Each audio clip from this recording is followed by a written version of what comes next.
I mean, it's frustrating, right? It's frustrating for people, so. This kind of sucks. Yeah, but I support the protest, but I think they could have handled it probably better. Now they're giving me a beautiful paper like this there to take the bus. Yeah, a lot of frustration this week as anti-pipeline protests block freight trains in parts of Ontario and passenger train travel across Canada. Protests started last weekend after Wet'suwet'en leaders and supporters were arrested for fighting the coastal GasLink pipeline that'll go through their land. We aren't there illegally. They're there illegally. And the only time Canada will listen is when we shut down their infrastructure. But not everybody in the community is on board. It's extremely divided. And when you go online, you find really intense influence campaigns, much of it driven by money and power on both sides. On the one hand, some high-profile names, some Indigenous, many not, are spreading their message. There are environmental groups, lots of celebrities. There's even a music video. You can't bulldoze over my people. Our land, our final say. No pipelines will come on our land. And on the other side, well, many Indigenous leaders really want this pipeline, and they've been supported by the oil lobby. In this case, a group called Canada Action that's been buying ads on social media, like this one, starring a member of the Wet'suwet'en Nation. I'm here in support of industry, whether it's forestry, logging, mining, and right now, pipeline. But here's the thing, the influence doesn't end with ads. We did some digging and found that there's lots of money on the table too. Coastal GasLink signed big deals with many of the Indigenous leaders who now support their pipeline. For example, the Morristown Band in the Wet'suwet'en Nation signed an agreement with the company in 2015 in order to get this pipeline and another one built. They were promised $55 million. That's $55 million to a community of fewer than 1,800 people. There are other band councils with similar deals, million-dollar packages that have increased divisions in those communities. So why do they sign these deals? Well, here's what one former Wet'suwet'en chief who now works with a pro-pipeline group had to say. If our people are living in poverty, the way to overcome it is through proper training, trades, education, and a job. A job that puts a roof over our heads, food on our table, and clothes on our back. At the end of the day, the immediate needs of our people need to be taken care of. Joining me now is Duncan McHugh. He's been covering Indigenous communities for the CBC for many years. You are now, of course, the host of Cross Country Checkup. You'll be looking at this issue. We've seen massive influence campaigns from both sides, really, on this. You've seen this movie before. We've seen it before, and it's really key to point out what you said, both sides, right? So let's look at the environmentalists for a second, right? There have been a rotating band of environmental activists who have been there in support, who have helped in training some of the Wet'suwet'en members and some of the hereditary chiefs. Training to protest? In terms of direct action protests and you know, the tactics that are used in terms of publicizing, all that kind of thing. So there's concern about environmentalists red-washing their climate agenda with Indigenous rights. On the other side, the oil companies are very much involved in trying to you know, get support for pipelines and their campaigns, and they are settling deals with hereditary chiefs in Gitxsan Wet'suwet'en territory that amount to millions of dollars. I think perhaps most concerning for Indigenous people is that, of course, there are divisions within the Wet'suwet'en. If you look at the nation of Canada, there are divisions about pipelines, right? And in very many different factions and many different opinions.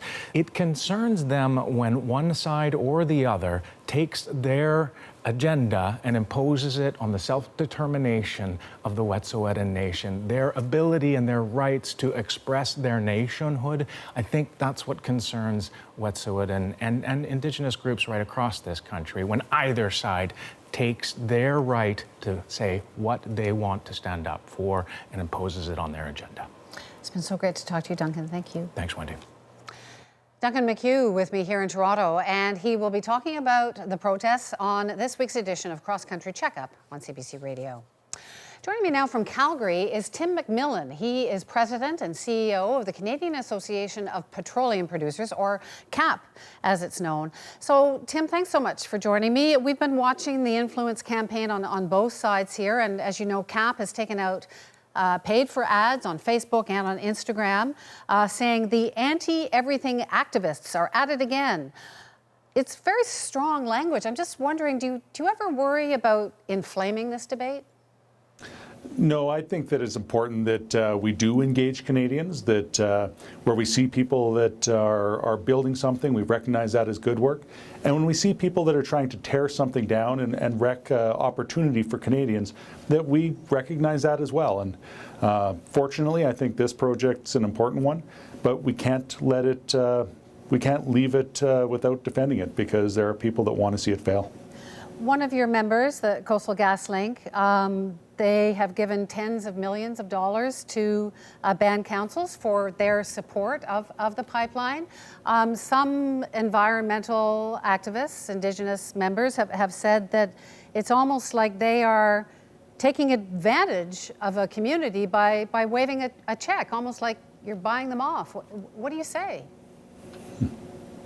I guess for clarity, we don't represent the midstream companies or the pipelines. We represent the upstream, but we do work very closely with them. And I think I listen to the leaders of those communities that, like Crystal Smith, talk about the challenges that they face as a community, and that this is an opportunity that they do not want to see squandered, and that they do not want to see outside influences come in and try and sabotage. We have heard from the National Chiefs Coalition who have.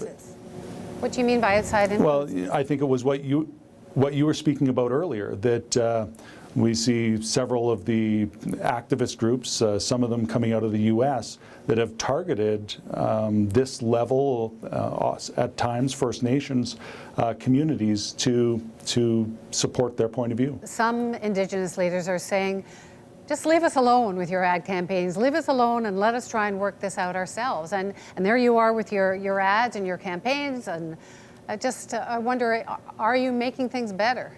I think the more challenging issue, and one that should be called out, is where you see foreign activists working to divide communities specifically. Are you saying that the protests on the streets now are driven by foreign interests? That they're not there because they oppose pipelines? For this project, when we see quite specifically in the local community, it looks to be hereditary chiefs that are certainly at the front of that, but I don't have the visibility to see beyond it. You do hear from community leaders that is an influence in their communities that is challenging. Tim McMillan, it's a tricky area. Thank you so much for talking to me about this. Sure, appreciate your interest. Thank you. Tim McMillan in Calgary. Now, on the other side of this campaign is Ko'Salem Glokwasekon. He is an elected councillor for the Squamish Nation who fought against a pipeline there and has been quite active in his support for the Wet'suwet'en protesters. He joins us from Vancouver. So, Ko'Salem, what's it like to see all of these people come into your community, whether it's the oil and gas lobby or whether it's environmental groups? What's that like to see? We do see that there is a lot of influence from corporations with various groups that they fund, various campaigns that they run to sway public opinion one way or the other. But we also see it within communities like on the Coastal GasLink, where they're doing public relations with videos from community members promoting one side over another. So I think that these things do happen, but there are, I think at the core of it, there are some legitimate issues that are happening coming out of First Nations communities themselves. The head of CAP says these protests are being encouraged by foreign-funded groups who are coming in and trying to stir people up and make it sound like Indigenous people don't want a pipeline.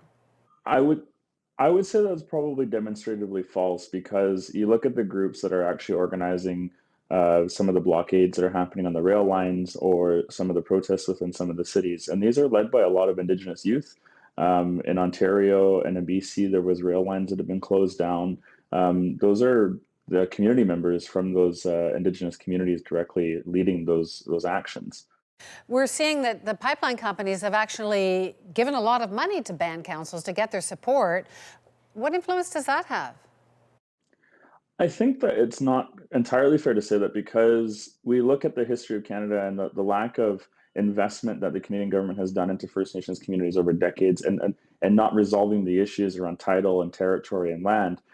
And then you look at the decline of some of the industries that were operating in some of these rural areas, and communities are in a situation where there's a lot of poverty, a lack of jobs, a lack of opportunity. And then oil companies and gas companies come in offering a lot of jobs and cash in exchange for their support. And it puts First Nations in a very difficult predicament, where they're basically forced by the economic conditions that they're in to sign on to these agreements, because so little help is offered in any kind of other format. And they sign on to these agreements out of desperation. And it's a really challenging situation for a lot of communities to struggle with. Politicians are being drawn into this as well. Some have called the protesters criminal. Is that fair? I think the characterization that this is criminal behavior really connects to this